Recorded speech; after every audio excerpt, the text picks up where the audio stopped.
오늘 저녁에 다시 한번 우리가 특송을 들은 대로 하나님의 은혜 가운데서 다시 한번 하나님의 말씀 앞에 저희들을 인도해 주신 하나님의 은혜에 대해서 진심으로 감사하는 마음이 있습니다. 우리는 하루하루 살아가는 우리의 삶에 대해서 우리 하루하루 연장돼 가는 우리의 사람의 생명에 대해서 별로 그렇게 감사하거나 중요하게 생각 안 하고 살 수가 있는데요. 사실은 우리가 하루하루 살아있다는 것이 하나님의 특별한 은혜인 것입니다. 어제와 오늘, 어제 저녁과 오늘 이 시간 사이에 이 지구촌에서는요, 약 23만 명에서 25만 명이라고 하는 사람이 이 지구를 떠나간 거예요. 이거는 매일 통계적으로 하루에 약 25만 명이라고 하는 사람이 지구를 떠나갑니다. 언제든지 그 중에 나도 한 사람 될 수 있잖아요. 어제 말씀드린 것처럼 이 생명이라는 것은 생명의 주인 되신 하나님께 속한 것입니다. 우리가 원하든 원치 않든 간에 내 생명의 주인 되신 하나님이 오늘이라도 우리를 부르면 그 하나님의 부름 앞에 순종하지 아니할 자가 없습니다. 부름은 가야 합니다. 그리고 우리가 한순간 한순간 호흡하고 있다고 하는 것이 여러분 기적 중에 기적이라는 걸 아셔야 됩니다. 여러분들이 타고 다니는 자동차도 그냥 기름 넣고 운전하니까 가는 것 같지만 그렇지 않는 거 아시죠? 저 자동차가 제대로 굴러가기 위해서는요, 최소한의 12,000가지 이상의 부속이 잘 조립이 되어 있어야 됩니다. 그 중에 한두 가지만 고장이 나도 자동차는 굴러가지를 않습니다. 자동차가 굴러가는 것 자체가 그만큼 복잡한 가운데 자동차가 굴러가게 돼 있어요.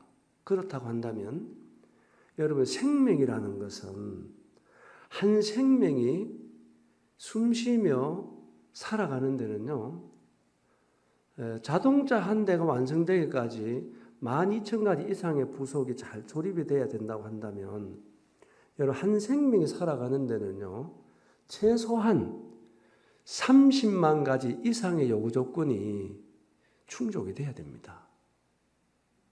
우리가 호흡하고 기동하고 살아있다는 자체가요, 기적이기도 하지만 정말로 하나님의 일방적인 은혜인 것입니다. 그래서 어제 말씀드렸잖아요. 우리 하나님을 믿는 이유에 대해서. 하나님은 우리의 생명의 주인이기 때문에 마땅히 우리가 그분을 믿어야 된다. 그래서 하나님 믿는 것은 종교 행위가 아니고 사람의 본분이라는 것입니다. 우리를 창조하신 목적입니다. 이 땅에 존재하는 모든 것들은요, 스스로 아무런 목적 없이 존재하고 있는 건 한 가지도 없습니다. 존재하는 모든 것은 다 저마다의 목적이 부여되어 있는 것입니다. 그렇죠? 그 목적에서 이탈하면 그 어떤 것도 존재의 가치가 상실되는 것입니다. 그 존재의 가치가 상실되면 그 존재 이유가 없기 때문에 쓰레기통으로 처분하는 것입니다. 마이크도 마찬가지잖아요. 여기 앉아있는 의자도 마찬가지입니다. 그 목적이 부여되어 있는 거예요. 그 목적 안에 있을 때 존재의 의미가 있는 거잖아요. 그것처럼 여러분은 왜 존재하는 것입니까? 하나님이 우리를 창조하신 목적이 하나님을 경외하고 하나님의 영광을 위하고 그분의 말씀을 순종하고 그분을 믿고 따르기 위해서 우리를 창조한 것입니다. 이건 우리가 원하고 원하지 않고 그게 아닙니다. 나를 만드신 하나님께서 그런 목적으로 우리를 창조했습니다.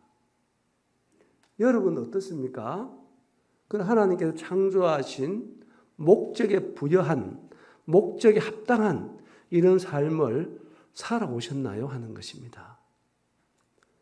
그렇지 않다 하더라도 하나님께서는요, 오늘도 수십만 가지의 요구 조건을 말없이 위대하신 그분이 위대하신 능력으로, 은혜로 우리에게 생명을 주시고 계시기 때문에 내가 오늘 이 시간 하나님 앞에 다시 나와서 말씀을 들을 수 있다고 하는 것은 하나님의 일방적인 은혜요, 사랑이라고 하는 것을 우리는 알아야 됩니다. 그래서 하나님께 감사하시기 바랍니다. 이 시간 다시 한번 말씀을 저는 최선을 다해서 증거하겠습니다. 여러분도 말씀을 잘 들으시고 어제 말씀드린 것처럼 하나님과 화목하는 이런 놀라운 은혜가 여러분들 있길 바랍니다. 여러분 그 스코틀랜드 사람인데요, 이 1800년대 초에 이 세계 역사 속에서 이 마취제를 개발한 사람이 있습니다. 이분이 아주 똑똑한 사람입니다. 그래, 인류 역사에 굉장히 지대한 공을 세운 분이잖아요. 오늘 한번 생각하면 마취제가 없다고 한번 생각해 보십시오. 마취제 없이 배를 가르는 수술을 해야 된다고 한번 생각 한번 해보시죠. 사람 손발을 꽁꽁 묶어 놓고 생사를 쨘다고 한번 생각을 해보세요. 여러분 그 고통이 얼마나 크겠습니까? 그런데 우리 마취 주사를 맞고 한숨 자고 나면 여러분 수술을 다 하고 있잖아요. 고통 없이. 그 마취제를 개발한 분이요, 나이 80이 됐습니다. 그래서 수많은 의대 교수기도 한데 이분이 수많은 제자들이 모여서 이 서성을 초빙을 했습니다. 이건 여기 인터넷 찾아도 나오는 얘기입니다. 제가 제임스 박사인데 이분을 초청해서 수백 명의 제자들이 질문을 했습니다. 제자들은 당연하게 클로로포름이라고 하는 마취제를 개발한 그 발견이 이 스승님이 80평생 살아오면서 최고의 발견이라는 것을 말씀할 거라고 하는 것을 다 짐작을 하고 질문을 한 것입니다. 박사님, 선생님 80년간 살아오면서 그 생애 속에서 가장 위대한 발견이라고 하는 것은 무엇입니까? 질문을 했어요. 근데 이분이 뭐라고 대답한 줄 아십니까?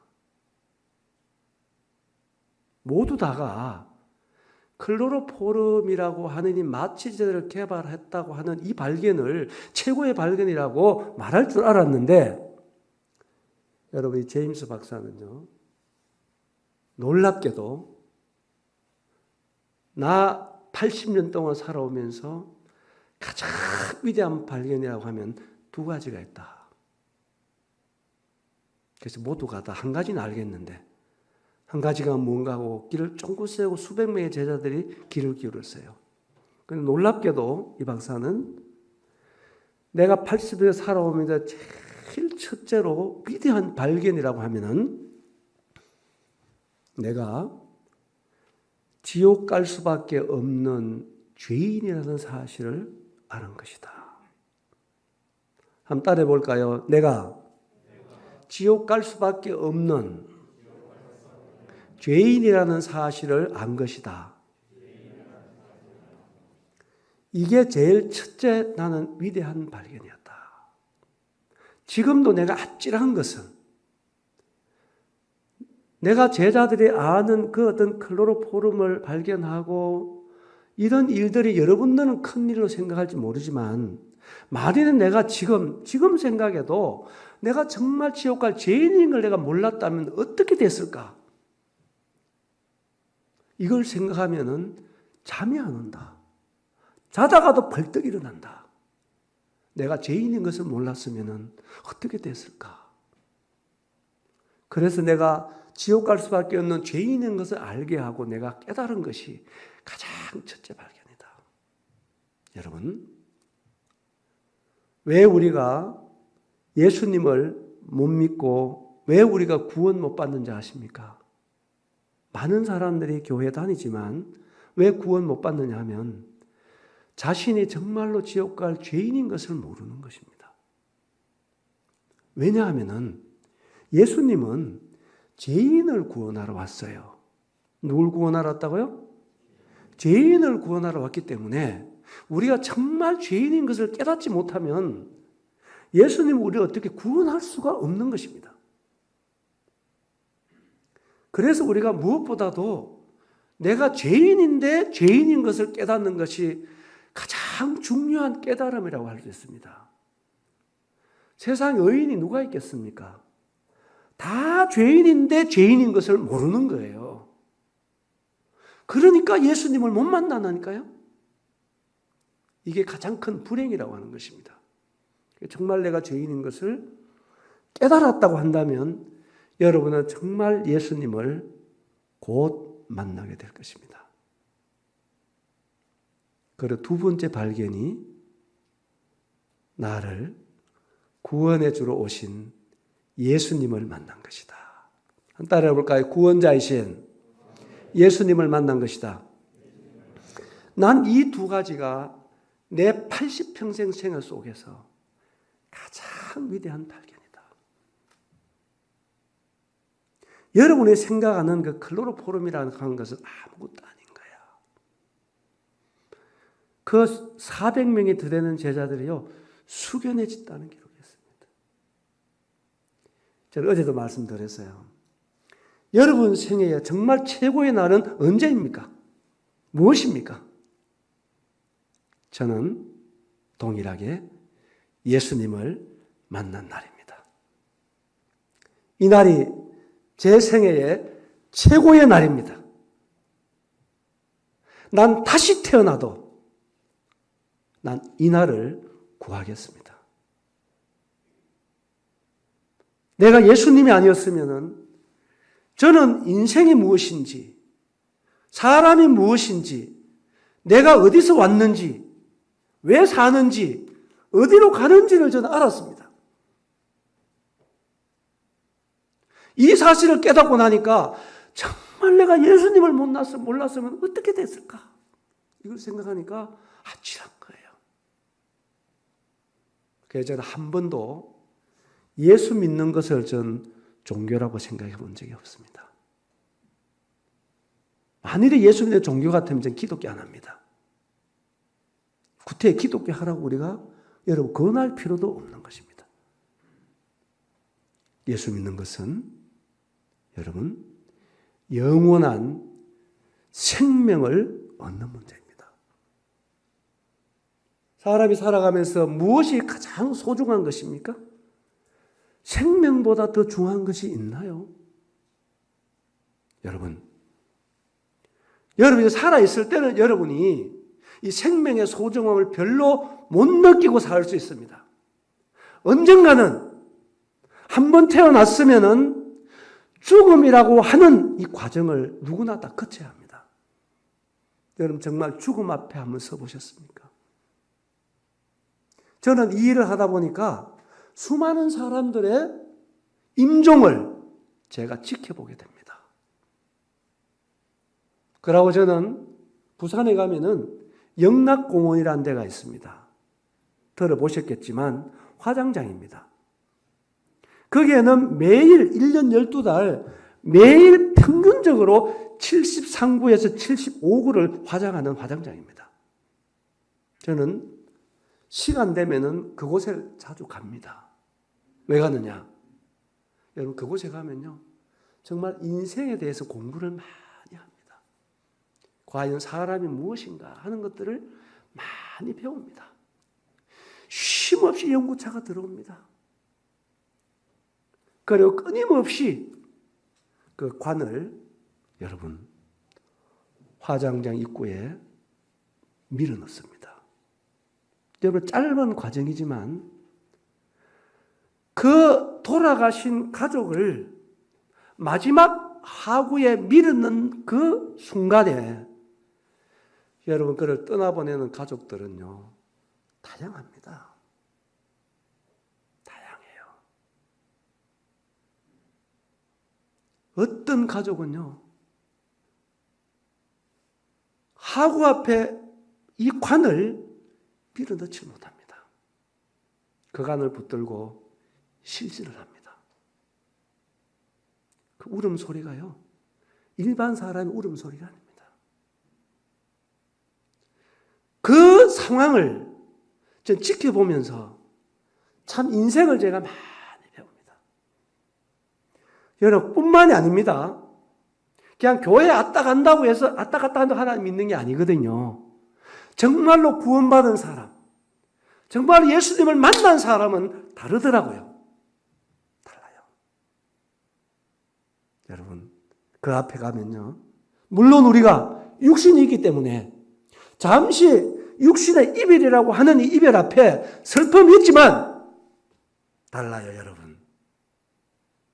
무엇이 다른지 아세요? 그들은 예수님의 부활의 생명을 소유하고 있다는 걸 압니다. 그래서 그 앞에 10중 8구는요, 다 며칠 후에 만나자는 찬송으로 보내는 것입니다. 난 그것을 지켜보면서요, 다시 한번 내가 예수님을 만났다는 것이 얼마나 감사한지 모릅니다. 여러분 삶에 정말 가치는 어디에 두고 사시는 것입니까? 여러분 죽음 앞에 서 보십시오. 여러분이 애지중지하던 것, 여러분이 그렇게도 놓지 못했던 것, 아무것도 아닙니다. 다 놓고 가야 합니다. 근데 죽음 앞에 서 보면요, 정말로 부활의 생명, 예수님의 생명의 위대함을 여러분 생생하게 경험하는 것입니다. 죽음이 끝이 아니라고 제가 말씀드렸잖아요. 누구나 다 임종이라고 하는 그 과정을 다 거쳐야 됩니다. 원하든 원치 않든. 그런데요, 놀라운 사실이 있습니다. 임종이 다가오면요, 다 일반적으로 모르니까, 경험 안 해봤으니까 죽으면 그만이라 합니다. 천만의 말씀입니다. 여러분, 임종이 다가오면요, 여러분 영원한 세계가 열린다는 걸 아셔야 됩니다. 믿는 자든 믿지 않는 자든 영원한 세계가 열리게 돼 있어요. 여러분 성경에도 나오잖아요. 사도행전 7장에 보면 스데반이 돌에 맞아 순교당하는 장면이 나옵니다. 그가 돌에 맞아 순교당해서 그 임종 직전에 어디가 열렸어요? 어디가 열렸다고요? 따라보다 하늘이 열렸다. 열리는 것입니다. 여러분 속지 마십시오. 절대로 사람은 한 번 죽는 것으로 끝이 아니라는 사실입니다. 죽음 후가 있어요. 영원한 세계가 있다는 사실입니다. 그래서 우리가 7, 80년 이 나그네 인생을 하는 이 삶 속에서 진짜 중요한 것은 여러분 영원한 세계를 준비해야 됩니다. 그 사람이 지혜로운 사람일 것입니다. 여러분 정말 준비하셨습니까? 여러분과 죽음이라는 것은 멀리 있지 않을 수도 있습니다. 살아있는 사람에게 가장 분명하고 가장 확실한 것은 무엇입니까? 너도 나도 죽는다는 사실입니다. 이건 누구도 피하여 갈 수 없는 것입니다. 반대로 가장 불확실한 게 뭡니까? 여러분 죽음의 순간입니다. 여러분들은 죽음 준비하셨어요? 저는 많은 사람의 인종을 지켜보는데 저희 어머니가 73살에 돌아가셨습니다. 내가 상세히 다 말씀 못 드리지만 위암으로 돌아가셨어요. 마지막 저희 어머니가요, 제 손을 잡고 운명하셨습니다.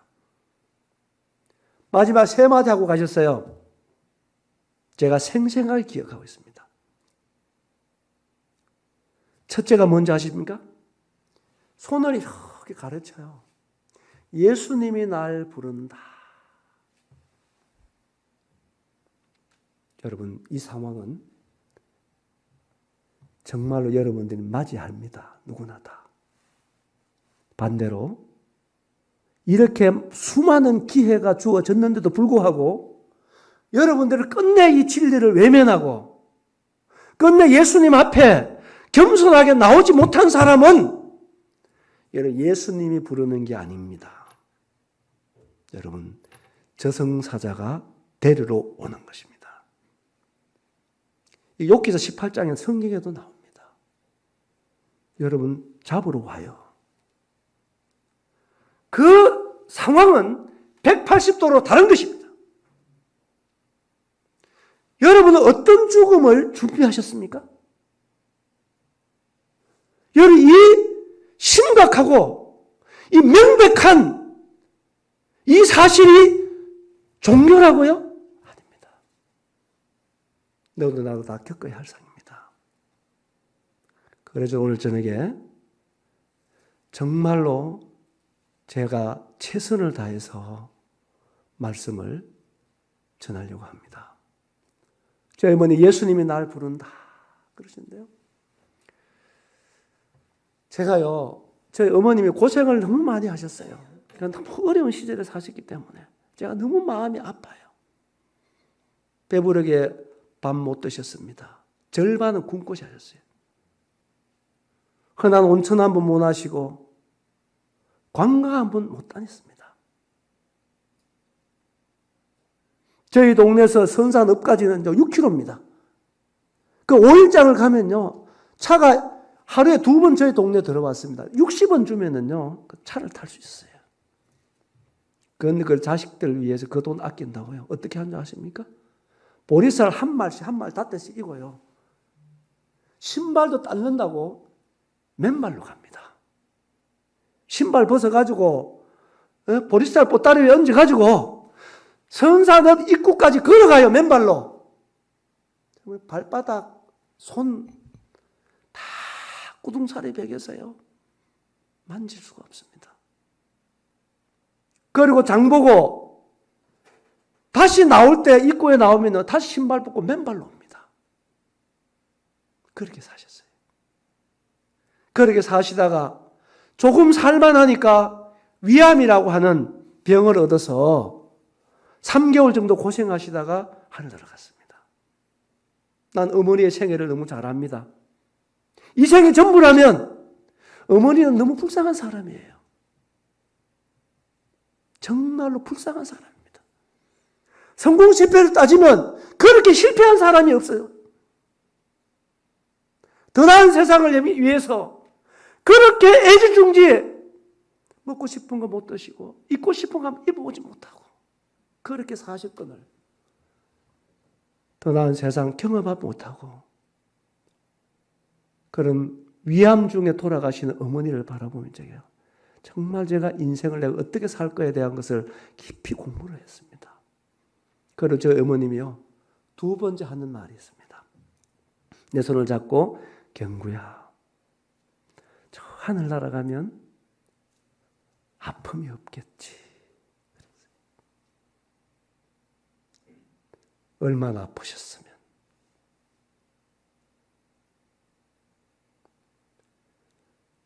예, 엄마. 이제는 어머니 쉴 수 있어요. 그 얘기를 해드렸습니다. 거기 가면 아픔이 없어요, 엄마. 다시는 아픔이 없어요.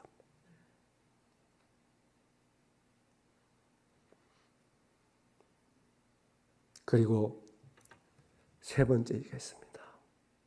경규야, 하늘 나라서 만나자. 제가요, 참 예수님이 너무 좋았습니다. 어머님을 구원해 주신 예수님이 너무 좋았어요. 만일 어머님이 예수님을 몰랐다면 그런 인생을 사시다가 지옥에 갔다고 생각하면요, 제가 살 수가 없었을 것 같았습니다. 여러분, 죽음 앞에 서면은 다른 거 돈요? 여러분, 수백억이 있은들, 10자식이 있은들 죽음 앞에서는 다 무능합니다. 어머니의 그 고통을 5분도 대신 아파줄 수 없는 게 자식이에요. 돈 수백억이 있어도 그 생명 단 1시간도 연장할 수 없는 게 돈이더라고요. 여러분들은 죽음 준비하셨나요? 죽음 준비하셨습니까? 여러분, 이것은 너에게나 나에게나 다 하나님께서 정했기 때문에 거기를 가야 하는 것입니다. 이것이 하나님이 정한 것입니다. 여러분, 오늘 하나님 부르시면 그분 만날 준비 되셨습니까? 이거보다 중요한 게 있어요. 그래서 저는 그 어머니와 많은 사람들 임종을 지켜보면서 전 예수님이 얼마나 좋은지 몰라요. 그래서 여러분들의 가족들 전도하셔야 됩니다. 여러분 부모님들 뺨을 맞더라도 예수님 전해주셔야 됩니다. 몰라서 그런 부모님들 어떻게 해야 되겠습니까? 여러분 예수 믿고 저 지옥에 가지 않고 여러분 영원한 천국에 가도록 여러분 진짜 이 진리를 전해야 됩니다. 기회라고 하는 것은 여러분 많이 없을 수도 있습니다. 그래서 저는 그 어머니의 죽음 앞에서요 너무 많이 감사해서 울었습니다. 여러분 죽음 앞에 서니까 생명보다 위대한 게 없어요. 예수님의 생명. 그 생명은 죽음의 강을 건너가는 생명입니다. 여러분 그 길은 혼자 가야 될 길이에요. 아내도 자식도 남편도 누구도 같이 갈 수 없는 길입니다. 여러분 죽음의 강을 건널 준비가 되어 있나요? 여러분 예수님을 믿으면 부활의 주님이 여러분의 손을 잡고 죽음의 강을 건너주시는 것입니다. 아멘입니까? 이건 사실입니다. 사랑하는 여러분, 난 이번에 참석한 여러분 모두가 다 정말로 겸손하고 정직한 마음으로 이번에 꼭 예수님을 믿으시는 여러분 되시기 바랍니다. 그 여러분의 진짜 이제는 여러분의 최고의 날이 될 수 있기를 바라고 언제 하나님 부르시더라도 기쁨으로 손들고 하나님을 맞이할 수 있는 정말로 예수 믿고 여러분들이 영원한 생명을 얻어서 죽음의 강을 건널 확실한 부활의 생명으로 준비하시는 여러분 되시기 바랍니다. 아멘. 예, 이런 은혜가 있기를 진실로 바라겠습니다. 예, 여러분 어제 저녁에는 제가 하나님을 왜 믿어야 되는지 이유에 대해서 몇 가지 말씀을 드렸죠. 예? 하나님은 살아계시다. 그리고 하나님은 창조주이시다. 그리고 우리의 생명의 주인이시다. 그리고 예수님 안에만 풍성한 삶이 있다. 하나님만이 우리에게 만족을 주신다. 여러분 그래서 모두가 다 하나님을 믿어야 된다. 그리고 하나님 믿는 것은 종교가 아니라 사람의 마땅한 도리다. 본분이다. 이걸 제가 말씀을 드렸습니다. 그리고 또 한 가지는 우리가 죄인이라면, 한번 따라합니다. 죄인이라면, 여러분 죄인이라면 구원자 되신 예수님을 믿어야 합니다. 왜? 예수님만이 우리를 죄에서 구원해 줄 수 있는 분이시기 때문에 그렇습니다. 그리고 하나님은 참 좋으신 분이시다. 하나님은 참 사랑의 하나님이시다. 하나님 참 은혜의 하나님이시다. 하는 사실을 제가 말씀드렸는데요. 그래서 지금 믿으셔야지 좋은 하나님을 만나는 거예요. 은혜의 하나님을 만나는 것입니다. 구원의 하나님을 만나는 것입니다. 이렇게 수없이 많은 기회를 줬는데도 불구하고 여러분 끝내 하나님을 안 믿으면 여러분 물리적으로 하나님 앞에 서게 됩니다. 그때는 더 이상 은혜의 하나님을 만날 수가 없어요. 구원의 하나님을 만날 수가 없습니다. 심판의 하나님 만납니다. 공의의 하나님 만나는 거예요. 진노의 하나님을 만나는 것입니다. 그래서 지금이 은혜 받을 만한 때입니다. 지금이 바로 구원의 날이라고 하는 것입니다. 그래서 성경을 보면 하나님이 좀 급하신 것 같아. 이제 인류 역사의 거의 마지막 때에 와 있어요. 우리가 몰라 그렇지. 그래서 한 사람이라도 더 구원받기를 원하시는 이 하나님의 애절한 사랑 앞에 이번에 참석한 모든 분들은 여러분들이 아멘으로 응답하시는 여러분 되시기 바랍니다. 아멘? 자, 그래서 오늘 중요한 얘기를 좀 몇 가지 더 드리고 시간 되면은 제가 줄이도록 그렇게 하겠습니다. 자, 그러면 시편 49편 20절에 보면 이런 말씀이 있어요. 한번 따라해 볼까요? 종기에 처하나 깨닫지 못하는 사람은 멸망하는 짐승 같도다. 이 말은 사람은 존귀하게 창조되었는데요. 그런데 마땅히 사람으로서 깨달아야 할 것을 깨닫지 못하는 사람은 멸망하는 짐승 같다. 이런 말씀입니다. 그래서 사람은 사실상 무엇을 많이 소유하는데 복이 있고 가치가 있는 거 아닙니다, 여러분. 그걸 아셔야 돼요. 사람은 그렇게 만들어진 사람이 아닙니다. 사람 무엇을 소유하는 것보다는 더 중요한 것은 사람이란 마땅히 알아야 할 것을 아는데 사람의 가치가 있어요. 그래서 무엇을 알아야 되는가? 제가 세 가지 말씀드릴게요. 한번 따라합니다. 나의 주인 되신 하나님. 하나님을 아셔야 돼요. 그래서 하나님을 아는 지식이 가장 고상한 지식이라고 말씀했고 하나님이 없다 하는 사람이 가장 어리석은 사람이라고 성경은 우리에게 기록해 주고 있습니다. 그리고 또 한 가지. 하나님 모르는 건 자랑이 아닙니다, 여러분. 하나님 모르는 게 죄입니다. 데살로니가 후서 1장에 보면 하나님을 모르는 자들을 지옥에 보낸다고 얘기했어요. 하나님 모르는 것도 죄입니다. 어제 말씀드렸잖아요. 부모에게 불의하는 건 죄다 아니다? 죄다 아니다? 죄입니다. 부모를 몰라보는 게 죄입니다. 부모에게 함부로 하는 게 죄입니다. 그렇다고 한다면 날 만드신 하나님을 모르는 것이 죄가 아니겠습니까? 죄입니다, 여러분. 하나님은요, 이따가 말씀드리겠습니다. 모든 사람들을 다 알고 믿을 수 있도록 하나님은 충분히 자신을 알려주셨습니다. 그래서 여러분들 하나님 앞에 설 때 내가 몰라서 하나님 못 믿었습니다 하고 핑계를 할 수 없게 돼 있다고 성경은 우리에게 말씀해 주시고 있다는 사실입니다. 그래서 하나님을 알아야 됩니다. 그러니까 여러분 몰랐다면은 이번 기회에 내 생명의 주인 되시고 창조주 되신 이 하나님을 믿으시고 여러분의 주인의 살은 그 삶에서 돌이키시는 그게 회개거든요. 그런 여러분 되시기 바랍니다. 아멘? 이 과정이 꼭 있으셔야 되길 바랍니다. 두 번째로는 뭘 알아야 되냐 하면 하나님 앞에서 내가 누구인지를 알아야 돼요. 따라합니다. 내가 누구인지를 알아야 된다. 여러분, 내가 누구입니까?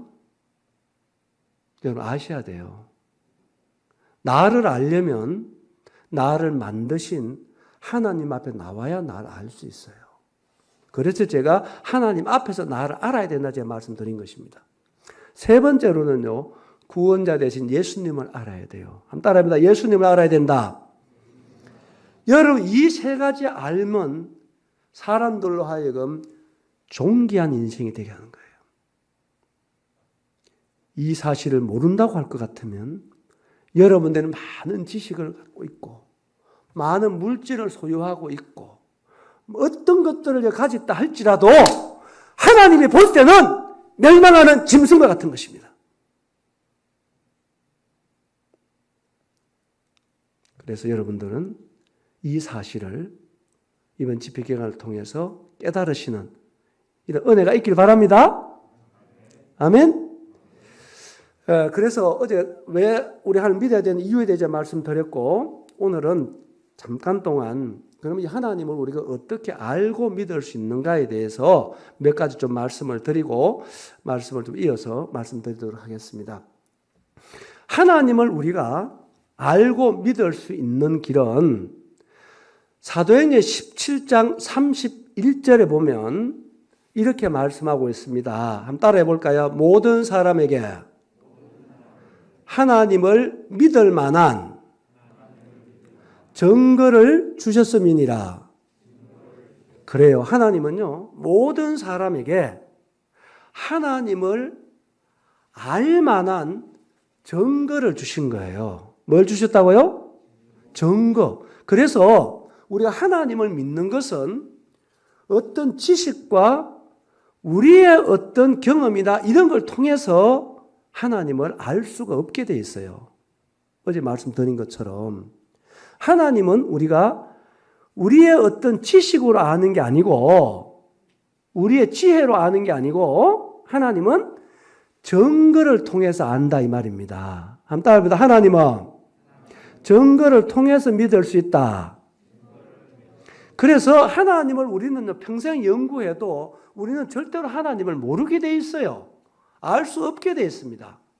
우리가 뭘 많이 안다 그래도요, 우리 모르는 게 훨씬 더 많은 것입니다, 사람은. 그걸 아는 것이 중요한 것이죠. 그래서 하나님께서 우리에게 모든 사람에게 믿을 만한 증거를 주셨는데 그 증거는 5가지를 주셨어요. 몇 가지 주셨다? 5가지 주셨는데 그 첫째 증거는 바로 말씀입니다. 성경. 따라합니다. 성경 말씀. 성경 말씀을 통해서 하나님을 알고 믿을 수 있도록 우리에게 주신 거예요. 성경은 하나님의 말씀이에요. 따라하면 하나님의 말씀. 이 말씀이라는 건 굉장히 중요한 것입니다, 여러분. 열기는 물속에 나도 사람 마음 알아요, 몰라요? 모르죠? 그건 알 수 있는 길이 있는데 알려주면 알아요. 어떻게 하면 안다? 그죠? 알려주면 알죠. 그죠? 근데 마음을 알려줄 수 있는 최고의 방법이 있다면 그것이 말이라고 하는 거예요. 따라합니다. 말. 그래서 내 마음이 슬프다. 내 마음이 기쁘다. 내 마음이 우울하다. 이거를 말로 알려줄 수 있다 이 말입니다. 뭘 알려줄 수 있다? 말로. 그래서 말은 중요한 것이죠. 사람에게 있어서. 그렇죠? 왜 말이 중요하냐? 그 말은 바로 나라고 하는 거예요. 한따라 말은 바로 나다. 그래서 거짓말 많이 하는 사람 보고 어떤 사람이라 그럽니까? 갑자기 벙어리가 되시네. 어려운 게 아니잖아. 거짓말 많은 사람은 거짓말쟁이라 하잖아. 안 그래요? 그렇죠? 욕 잘하는 사람 보면 뭐래요? 욕쟁이라는 거예요. 그리고 우리의 언어 생활은요, 그 사람을 어떤 사람이냐 하는 것을 보여준단 말이에요. 뭔지 알겠죠? 왜 그러냐? 말은 내 마음에서 나오는 거예요. 어디서 나온다고요? 마음에서. 그래서 우리가 어떤 사람들을 신뢰한다 했을 때 그 사람 말을 신뢰하는 거잖아요. 그렇죠? 몸뚱아리 신뢰하는 거 아니잖아. 그래서 말을 믿고 말을 못 믿고 이게 그 사람 믿고 못 믿고 하는 거예요. 맞아요, 안 맞아요? 그것처럼 그 마음은 볼 수 없지만 말을 통해서 우리가 알려줄 수 있어요.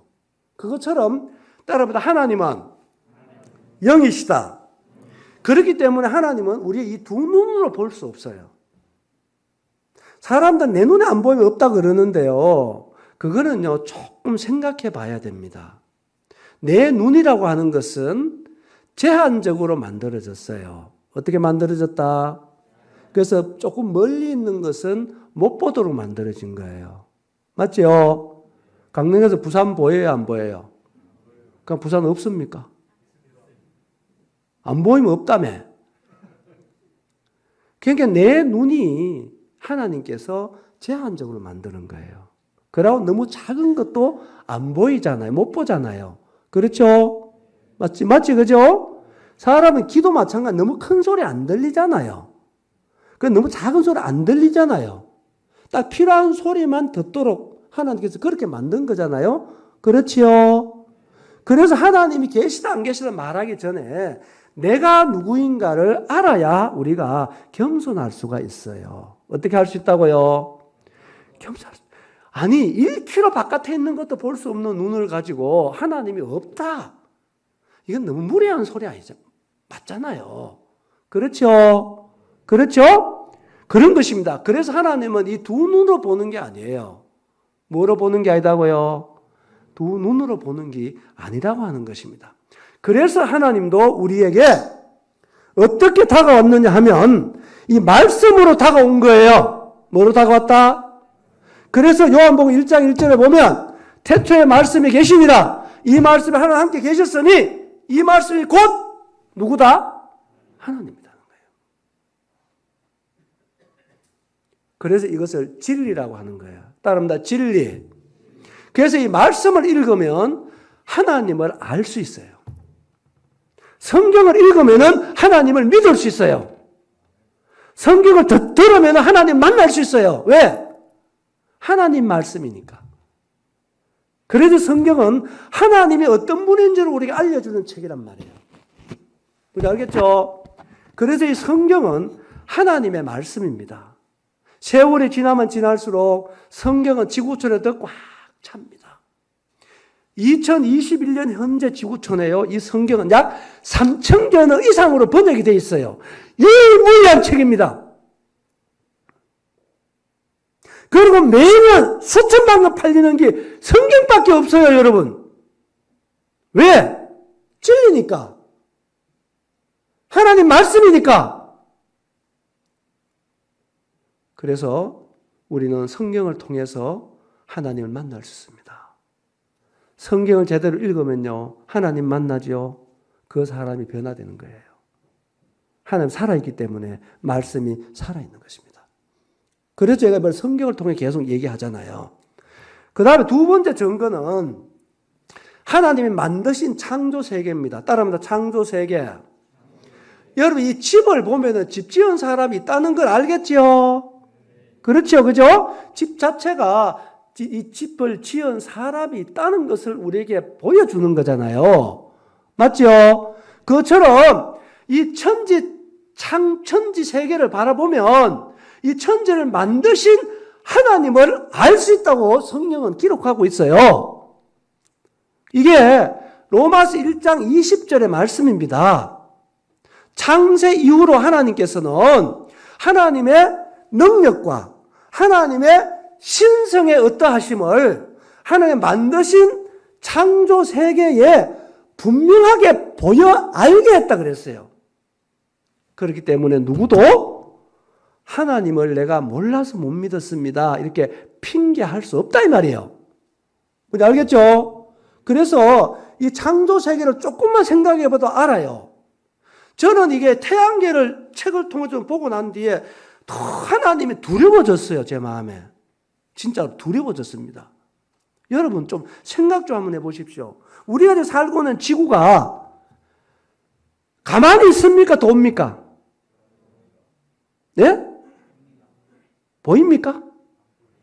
느껴집니까? 그래도 돌지요? 돕니다.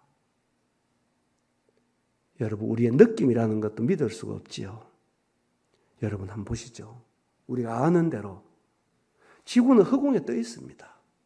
이 한 바퀴 둘레가 4만 킬로밖에 안 된대요. 그런데 그 70%가 물입니다. 어떻게 흑공에 떠 있는 이 70%가 되는 바닷물이 어떻게 쏟아지지 않는 거예요? 그리고 이 지구가 떠 있을 뿐만 아니고 태양 중심으로 초속 30km로 공전을 합니다. 맞죠? 맞습니까? 예. 10만 8천 킬로로 시속 10만 8천 킬로 공전하고 있습니다. 그걸 초로 나누면 1초에 약 30km입니다. 29점 몇 킬로예요. 이거는요, 정확한 것입니다. 10만 8천 킬로 정확해요. 그리고 지구는 공존하는 게 아니죠. 자전도 합니다. 자전 속도는 시속 1660km입니다.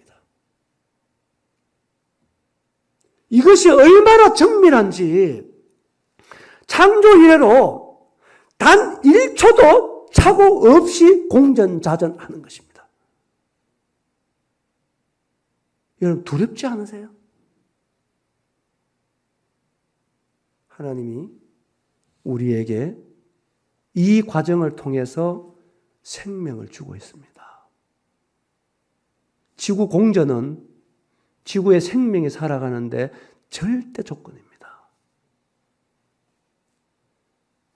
시속 20만 킬로 달려도 안 돼요. 초속 35km 달려도 안 돼요. 초속 25km 달려도 안 돼요.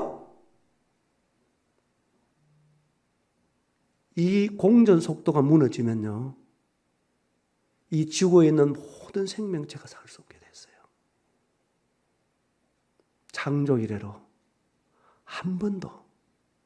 그러고 태양과의 1억 5천만 킬로 떨어진 위치에서 이것이 생명의 궤도라 그러잖아요. 조금 멀어지도 안 되고 조금 가까이 와도 안 되고 6% 되는 이 궤도를 창조 이래로 초속 30km 공전하고 시속 1660km 자전하면서 한 번도 이 궤도를 벗어나지 않고 공전 자전하면서 돌고 있다 하면서 우리에게 생명을 주고 있다는 것은요, 여러분 뭐로 설명할래요? 우리의 생명의 주인 되신 하나님이 졸지도 않고 주무시지도 않고 이 우주를 운행하시면서 하나님 형상대로 만든 우리에게 생명과 만물을 주시는 하나님, 여러분 이분을 믿으라는 것입니다. 지금은요, 천문학자 중에 무신론자가 없다는 것입니다.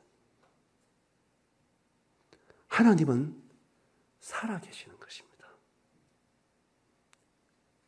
지구에 우리가 살아있다는 자체가 여러분 기적이고, 내가 지금 숨쉬고 있다는 자체가 하나님이 계시는 것을 너무나 분명하게 말해주고 있는 거예요.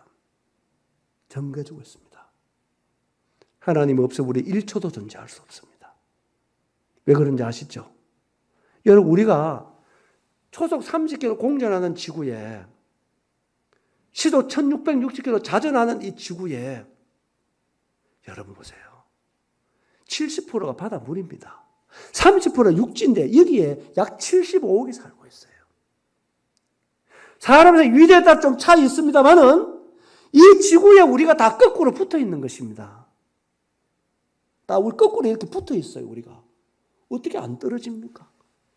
저는요, 이런 사제 책을 또 읽으면서 제 마음에 참 두려움이 생겨요. 두려움이. 하나님이 너무나 위대하구나. 하나님은 이와 같이 우리를 사랑하는구나. 이와 같이 사람에게 관심을 가지고 계신 분이구나. 사람을 사랑하는 분이구나. 피조물 중에 유일하게 하나님 반응을 해도 이와 같은 신실한 능력으로 오늘 우리에게 생명을 주시는 분이 하나님이시구나. 제가 이 하나님을 믿고 있는 것에 대해서 너무 감사했습니다. 아침에 일어나면 정말로 감사가 됩니다. 얼마나 하나님이 좋으신가요? 여러분 그분께 감사하고 살아보셨어요? 생각해 보셨나요? 여러분 이렇게 하나님은 창조 세계를 통해서 자신의 어떠함을 만민이 알도록 쉬지 않고 그분 살아계심을 너무도 분명하게 우리에게 계시하고 알려주고 보여주고 계시거늘 어떻게 우리가 하나님을 만물의 영장이라는 사람이 없다고 하는 것입니까? 그래서 하나님은 창조 세계를 통해서 우리에게 자신을 알려주고 있는 거예요. 하나님 믿으시기 바랍니다. 아멘. 이분 앞에 겸손하세요. 우린 정말 아무것도 아닙니다. 먼지 하나에도 지나지 않습니다. 하나님 얼마나 위대하신 분이십니까? 그분이 나 같은 자를 사랑한다는 것은요, 저는 가면 갈수록 너무 받기가 벅차요.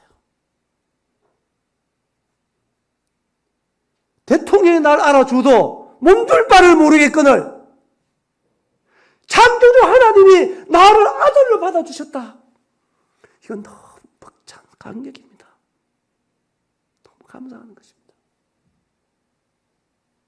그래서 저는 이분을 제일 사랑해요. 그리고 세 번째로 증거가 있습니다. 그건 지상 만민 중에서 유일하게 하나님의 선민으로 선택받은 이스라엘이라고 하는 거예요. 저 이스라엘은 하나님의 선민입니다. 저 이스라엘의 역사책을 여러분 읽어보시면 하나님을 알 수밖에 없어요. 하나님의 역사를 빼놓으면 기록할 게 없는 게 이스라엘 역사입니다. 유대인을 알면 하나님을 안다 하는 책도 나와 있어요. 왜 하나님이 저들을 선택한 이유가 그거거든요. 저 이스라엘 통해서 모든 민족이 하나님을 알고 믿도록 하기 위해서 하나님의 선민의 이스라엘을 선택한 것입니다. 그래서 저 민족은 망하지 않습니다. 절대로요. 그래서 그를 통해서 하나님 우리 알려주셨고, 네 번째로는 뭐냐면은 양심이라는 것입니다. 한번 따라해볼까요? 양심. 이건 믿는 자든 안 믿는 자든 하나님 양심을 주셔가지고요, 이 양심의 반응을 통해서 하나님을 알고 믿도록 하나님 증거로 주신 것입니다. 이 양심은요, 여러분 죄 지으면 안 된다는 것을 양심이 여러분들에게 알려주잖아요. 그렇죠? 그렇죠? 이 양심은 착하게 살아야 된다. 죄 지으면 안 된다. 죄 지으면은 나쁜 곳으로 간다. 지옥에 간다. 이거를 양심은 계속적으로 우리에게 알려주고 있는 것입니다. 하나님의 재판정으로, 하나님의 등불로, 하나님의 법정과 같은 것으로 우리의 마음에 주신 거예요. 하나님 핑계하지 못하도록. 양심은요, 또 하나님을 절대로 부정하지 않습니다. 평소에 없다고 얘기하죠. 여러분 결정적인 위험한 상황을 만나면 자기도 모르게 하나님을 다 찾게 돼 있어요. 누구나 다 마찬가지입니다. 모든 사람의 마음속에 하나님은 이와 같은 증거들을 주신 것입니다.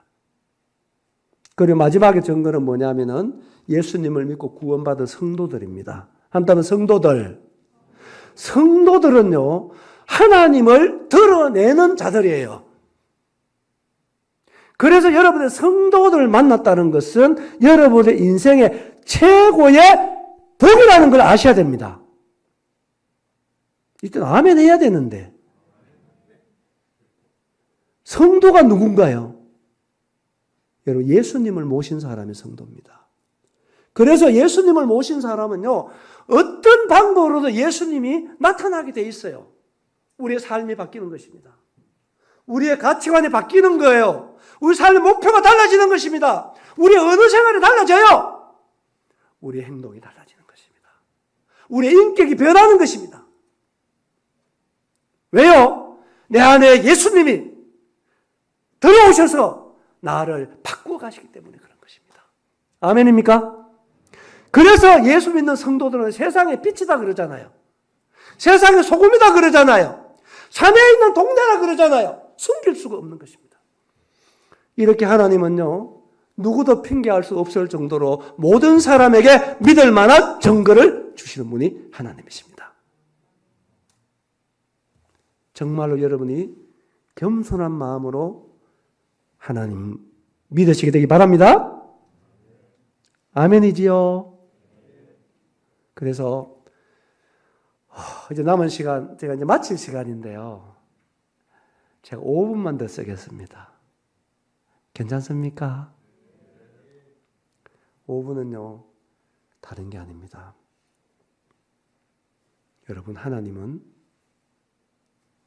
죄에 대해서는 분명히 심판을 하시는 분입니다. 뭐 하시는 분이라고요? 심판하십니다.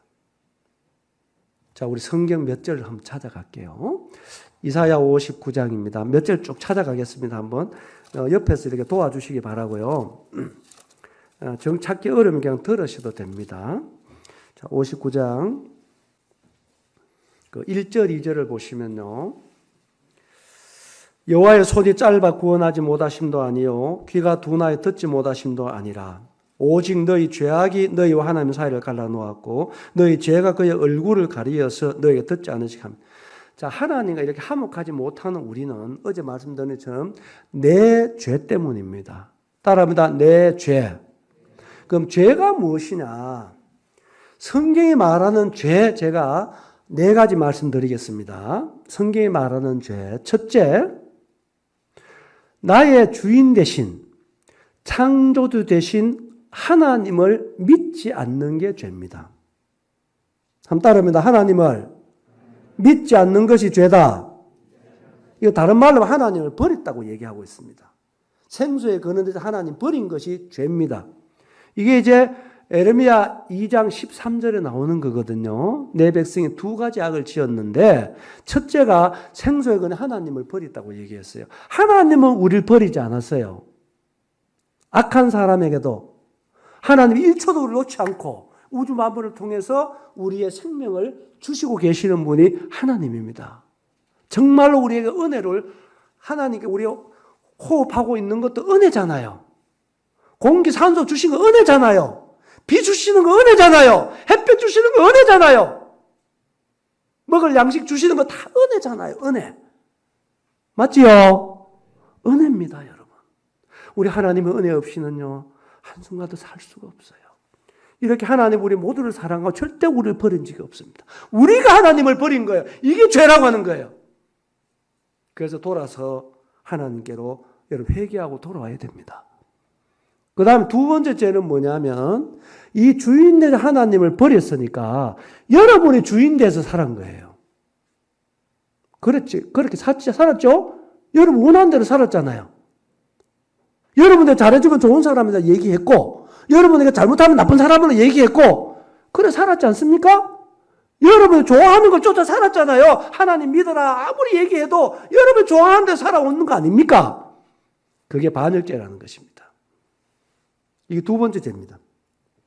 3번째 죄는 로마서 1장 29절에 나오는 것입니다. 한번 따라 볼까요? 내 마음에 하나님 두기를 싫어하는 거. 이게 죄예요, 여러분. 마음에 하나님 영접해야 되는데 마음에 하나님 두기를 싫어하는 거라. 왜? 내가 하나님 돼야 되기 때문에. 내 마음대로 살아야 되기 때문에. 여러분, 그게 죄라는 것입니다. 4번째로는요. 로마 3장에 보면 한번 따라해보다 하나님을 두려워함이 없는 것이 죄다. 이게 죄입니다. 여러분, 성경은 이와 같이 4가지를 성경이 말하는 죄라고 얘기하고 있어요. 그런데 이 죄의 결과로 사람 마음은 어떻게 됐느냐 하면 이 죄, 하나님을 버리고 내가 주인 돼서 살고 하나님 내 마음 두기를 싫어하고 하나님 두려워하지 않는 이 결과로 인해서 모든 사람의 마음은 만물보다 거짓되고 심히 부패한 마음을 가졌습니다. 그래요, 안 그래요? 그래서 우리의 마음은 온갖 미워하고 시기하고 음란하고 거짓되고 여러분 욕심 부리고 위선적이고 가식적이고 교만하고 그렇지 않나요? 여러분 그렇지 않습니까? 우리의 마음이 그래요. 근데 우리의 마음 볼 수 없잖아요? 하나님이 보니까 예레미야 10장 9절에 보니까 만물보다 거짓되고 심히 부패한 것이 사람의 마음이다 그랬어요. 여러분 하나님 앞에서 정직하시면 구원받을 수 있어요. 그리고 심히 부패한 음식을 쓰레기통으로 쳐넣듯이 심히 부패한 여러분들의 마음 예수 피로 씻음받아야 됩니다. 그게 구원받는 거예요. 그렇지 않으면 여러분, 지옥은 하나님의 쓰레기통이에요. 여러분, 부패한 마음 예수 피로 씻지 않으면 여러분 정말로 지옥에 가야 하는 것입니다. 이게 하나님의 정한 것입니다. 그래서 여러분, 이제 내일 제가 이 구원자 되시는 예수님, 이런 죄인이 어떻게 구원받는가? 사람이 어떻게 예수님을 만나게 되는가? 만남이 무엇인가? 만남의 결과는 무엇인가? 여러분, 정말 복음을 내일 오전 11시에 전하려고 합니다. 오늘까지 말씀을 잘 들으셨다면 내일 오셔야 됩니다. 내일 오셔서 1시간 복음 듣고 정말 여러분 마음에 나도 이제 구원받았다. 나도 이제 하늘나라 갈 수 있다. 나도 이제 예수님을 만났다. 언제 하나님이 부르시려다도 여러분 정말 기쁨으로 죽음 저 너머의 부활의 생명으로 살아가는 우리 모두가 될 수 있길 바랍니다. 아멘이시죠? 오늘 여기까지 하고요. 내일 만날 수 있게 되길 바라겠습니다. 기도하겠습니다.